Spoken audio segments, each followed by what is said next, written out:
Esse é o vídeo de apresentação da minha prova.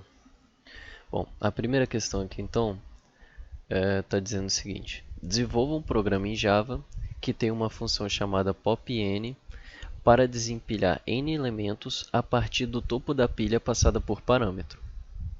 Bom, na primeira questão então, eu criei um método que retorna uma pilha. Ele recebe como parâmetro uma pilha na qual eu vou desempilhar os valores dela e a quantidade de valores que eu vou desempilhar. Cria aqui então uma pilha auxiliar que tem um número máximo de valores, a quantidade de valores que eu vou desempilhar da pilha original. Cria essa variável total que eu vou explicar depois e um for, e depois eu retorno a pilha auxiliar. O for ele funciona da seguinte forma: ele vai executar enquanto o i for menor do que a quantidade de valores que eu quero desempilhar, e enquanto o i for menor que a variável total. A execução do for é da seguinte forma: eu chamo o método empilha da pilha auxiliar e passo como parâmetro o método desempilha da pilha original. Então, toda vez que eu desempilhar um valor da pilha original, eu empilho ele na auxiliar. A variável total ela funciona da seguinte forma: ela recebe o total de elementos da pilha original antes de começar a desempilhar. Por quê? Toda vez que o for desempilha um valor da pilha original, esse total de elementos ele diminui. E aí o que acontece? Se eu passasse esse total de elementos aqui, dependendo do valor de n, poderia rolar um bug e acabar não desempilhando a quantidade de elementos que o usuário pediu. Então eu salvo esse total de elementos na variável total aqui e passo ela como parâmetro. Nesse método aqui, eu retorno uma pilha, porque para mim faz mais sentido, porque o método desempilha ele retorna valores inteiros. Então não faz sentido eu alocar todos esses valores inteiros em um vetor, ou em uma string, ou em um array list. Para mim faz mais sentido alocar eles em outra pilha. E aí eu retorno para o usuário. Se no enunciado eu estivesse pedindo para alocar em um vetor ou em outra coisa, aí eu retornaria. Mas como no enunciado não diz nada sobre isso, então eu estou retornando em uma pilha. Então aqui eu vou executar só para ter um exemplo. Então aqui eu tenho uma pilha com 20 valores, atribuo 20 valores a essa pilha, de 0 a 19. Chamo o método mostraPilha dessa pilha original, com os 20 valores dela. Depois eu atribuo essa pilha auxiliar à pilha que é retornada do método popN, passando essa pilha original e 15 valores.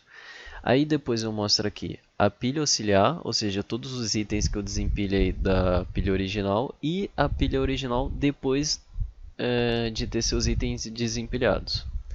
Então, deixa eu executar aqui. Então aqui, ó, ela tinha 20 valores, de 0 a 19, desempilhei 15, do 19 ao 5, e restou só 5 valores, que é de 0 a 4. Então deixa eu colocar aqui 2. Então tá aí, ó. Tinha de 0 a 19, desempilhei o 19 e 18, sobrou até do 0 ao 17. A segunda questão, então, pede aqui para desenvolver um programa em Java que tem uma função que inverta todas as posições de uma lista simplesmente encadeada. Essa função deve usar apenas uma fila auxiliar para isso. Então aqui eu tenho o método da minha segunda questão. É o método inverte das listas. Eu criei ele dentro do objeto, ele não retorna nada e nem precisa de nenhum parâmetro. Então o que acontece? Eu criei aqui minha lista auxiliar e criei um for. O for ele funciona da seguinte forma: eu crio uma célula e atribuo a essa célula o primeiro valor da minha lista original. Esse for ele vai executar enquanto essa célula for diferente de nula, e ao final da execução ele vai pegar o próximo valor dessa lista. E aí o que acontece na execução? Eu vou sempre adicionar no começo da minha variável auxiliar o valor da célula. Só que a célula está na ordem do primeiro para o último da minha lista original. Então o que acontece? Ela está com o primeiro valor aqui e vai adicionar aqui no começo. Na próxima execução, esse primeiro valor ele vai ser empurrado e ela vai adicionar o segundo valor da minha lista original em primeiro dessa lista auxiliar. E aí ele vai adicionando e vai empurrando. Ou seja, no final do for, o meu primeiro valor da lista original, ele vai estar em último, ele vai ser empurrado para o último da minha lista original.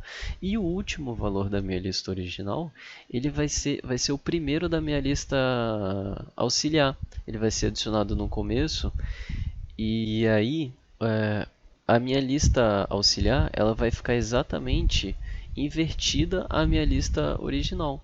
Então o que eu faço? Eu pego o primeiro valor da minha lista auxiliar, atribuo à minha lista original e o último da lista auxiliar à minha lista original. Agora eu vou executar aqui só para dar um exemplo. Então aqui eu crio uma lista, atribuo 5 valores a ela, de 0 a 5. Chamo o método mostraLista para mostrar ela do jeito original e chamo o método inverter em cima dessa lista e depois mostro ela de novo. Então vou executar aqui. Pronto. Ele criou valores de 0 a 4 aqui. Eu chamei o método, aí ficou de 4 a 0. Deixa eu mudar aqui. Vou colocar 10 valores. Então eu vou executar aqui. Então foi de 0 a 9. Inverteu de 9 a 0. Bom, a terceira questão, ele quer o seguinte: desenvolva uma tabela hash em Java para strings, onde a sua função de dispersão vai distribuir as inserções em um vetor principal de 28 posições. As 26 posições iniciais devem ser para strings que começam com respectivamente com as 26 letras do alfabeto, contando com W, Y e K. A penúltima posição do vetor deve ser usada para strings que começam com números e a última posição deve ser para strings que começam com todos os demais caracteres possíveis. Eu criei ele dentro da minha classe tabela, ele não retorna nada e o único parâmetro é a string que eu quero adicionar. Bom, a primeira coisa eu tenho essa variável code. Nessa variável code eu vou adicionar o código da tabela ASCII do primeiro caractere dessa string. Então o que acontece? Eu passo ela toda para minúsculo, depois eu pego o primeiro caractere minúsculo dessa string e passo ele em forma de inteiro para minha variável code. Nisso daqui eu vou acabar passando o código da tabela ASCII desse caractere. Bom, a terceira questão é o método adiciona na minha tabela hash. Bom, esse método ele é dividido em dois, no adiciona e na função hash. Bom, como vai funcionar? Esse método eu fiz ele dentro da minha classe tabela e o meu único parâmetro é a string que eu vou adicionar. Então, o que acontece? A primeira coisa que eu faço aqui é criar essa variável code e essa variável code vai receber o retorno dessa função hash. E aí eu vou chamar essa função hash e passar a string que eu vou adicionar como parâmetro. Aqui na função hash, o que eu vou fazer? Eu vou pegar essa string, vou passar ela toda para minúsculo e vou pegar o primeiro caractere dela. Esse primeiro caractere eu vou adicionar essa variável code, vou adicionar na verdade o código da tabela ASCII desse caractere. Então, eu vou ter o código dele dentro da tabela ASCII. Nesse primeiro if aqui, eu vou ver se esse código ele é maior ou igual a 97. Por quê? O 97 é o código da letra A minúscula. Então, das letras de A a Z minúsculas vão de 97 a 122. Então, eu vou ver se esse código ele é maior ou igual a 97. Ver se ele é uma letra de A a Z. Se for, eu vou validar se esse código menos 97 é menor que 26, que é a quantidade de letras de A a Z. Se for menor, então eu vou retornar vou retornar o resto da divisão do código por 97. Então eu vou retornar a posição que eu vou adicionar essa string. Se não for, então eu vou retornar 27. Por quê? Porque se esse código ele for maior que 97 e a subtração dele de 97 for maior que 26, quer dizer que ele não é uma letra de A a Z. Ele então é um caractere especial. Então eu retorno aqui 27, que é a posição onde eu vou adicionar as strings que começam com caractere especial. Se esse código ele for menor que 97, então ele vai cair nesse else aqui. Nesse else, eu vou verificar a seguinte coisa. Vou ver se esse código ele é maior ou igual a 48 e menor ou igual a 57. Se ele estiver nesse intervalo, então eu vou retornar 26, que é a posição onde ficam as strings que começam com número. Porque 48 é o código na tabela ESC do caractere 0. E o 57 é o código na tabela ESC do caractere 9. Então, se tiver nesse intervalo, quer dizer que é um número de 0 a 9, que começa, né? A string começa com um valor de 0 a 9. Se não for, então só pode ser um caractere especial. Então eu retorno o valor 27. Então aqui na minha tabela, na minha função adiciona, eu vou receber nesse código aqui a posição no meu vetor de ArrayLists que eu vou adicionar a minha string. Então eu vou receber aqui, vou ver se nessa posição do vetor já tem um ArrayList criado. Se não tiver, então eu vou criar. E aí, por fim, eu vou simplesmente dar um ponto .add da minha string dentro desse ArrayList na posição code que eu busquei aqui na função hash. Bom, agora eu vou testar aqui só para ter um exemplo. Então aqui eu criei o tamanho do meu ArrayList, que é 28. Criei a minha tabela, minha tabela hash. E adicionei alguns valores aqui. Então adicionei o valor 2 Breno, Z Breno, 1 Breno, A, enfim, e assim por diante. E aqui eu criei um for para ir mostrando essa tabela hash. Então eu vou executar aqui. Então aqui, a primeira coisa que eu mostro é a posição na minha tabela hash. Então aqui é a posição do vetor e aqui o ArrayList dentro dessa posição. Então os que começam com A estão na primeira posição, começam com B na segunda e assim por diante. Até que chega aqui na última, que é o Z, na posição 26 os números e na 27 os caracteres especiais. A última questão, então, está dizendo o seguinte: faça um programa em Java que tem uma função onde passa uma árvore binária e um número de um nó por parâmetro. Retorne o número do nó pi.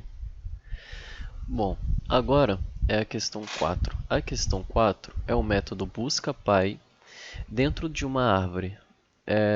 Resumindo, é um método onde eu vou buscar o pi de um valor dentro de uma árvore, que eu vou passar como parâmetro. Eu retorno aqui um integer, porque se eu fosse retornar um int, não daria para retornar null. Então eu retorno um integer. Os parâmetros é a árvore onde eu vou fazer a busca e o valor que eu quero buscar. Bom, eu começo o método aqui então, verificando se o valor que eu estou procurando ele é menor do que o valor do meu nó atual. Se ele for menor, então eu vou buscar no lado esquerdo do meu nó. E aí o que acontece? Eu vejo se o filho esquerdo ele é null. Se ele não for null, eu vejo então se o valor dele é igual ao valor que eu estou procurando. Se for, então eu retorno o meu nó atual e não o que tem o valor igual, porque eu quero retornar o valor do pi e não do valor que eu estou procurando. Se não for, se o valor do filho esquerdo não for igual ao valor que eu estou procurando, então eu vou retornar esse método de forma recursiva passando o filho esquerdo e o valor que eu estou procurando.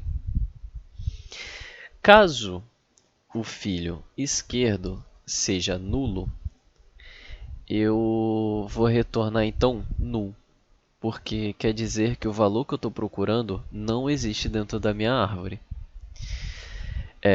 Caso então o valor que eu esteja procurando seja maior que o meu nó atual, eu vou verificar o seguinte: se o valor que eu estou procurando for maior do que o valor do meu nó atual, eu vou procurar no lado direito do meu nó. E aí vai cair nesse else aqui. E aí a primeira coisa que eu vou validar aqui é se o nó filho direito é nulo.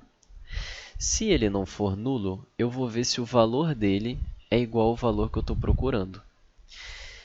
Se for, então eu retorno o meu nó atual, que é o pai, o valor do meu nó atual. Se não for, se o valor do filho do nó filho direito não for o valor que eu estou procurando, então eu retorno de forma recursiva, passando o nó filho direito e o número que eu estou procurando como parâmetro. Caso o nó filho direito seja igual a nulo, então eu vou retornar null, o que quer dizer também que esse valor não consta na minha árvore. Bom, agora eu vou rodar aqui só como teste mesmo. Então aqui eu crio uma árvore e aqui eu crio a variável quantidade para setar a quantidade de valores que eu vou criar para essa árvore. Então aqui eu crio um elemento, do tipo elemento, um genérico.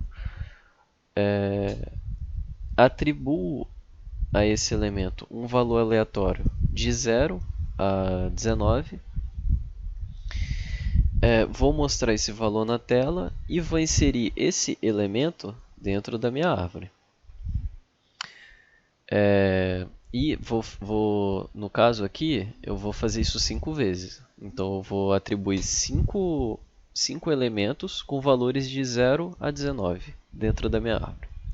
Eu criei aqui um scanner e eu vou mostrar na tela o retorno do meu método busca_pai, passando a minha árvore e um valor que eu digitar como parâmetro. Então eu vou rodar aqui. Rodando aqui, então ele adicionou à minha árvore o valor 6, 0, 14, 18 e 19. Então eu vou procurar quem é o pai do valor 18. É o 14. Correto, porque o primeiro é o 6, o 0 entrou à esquerda, o 14 entrou à direita e o 18 entrou à direita e à direita do 14. Então o 14 é o pai dele. Então deixa eu buscar aqui de novo. Deixa eu buscar o 6. Então o valor do pai do 6 é o 16, correto. Então é isso.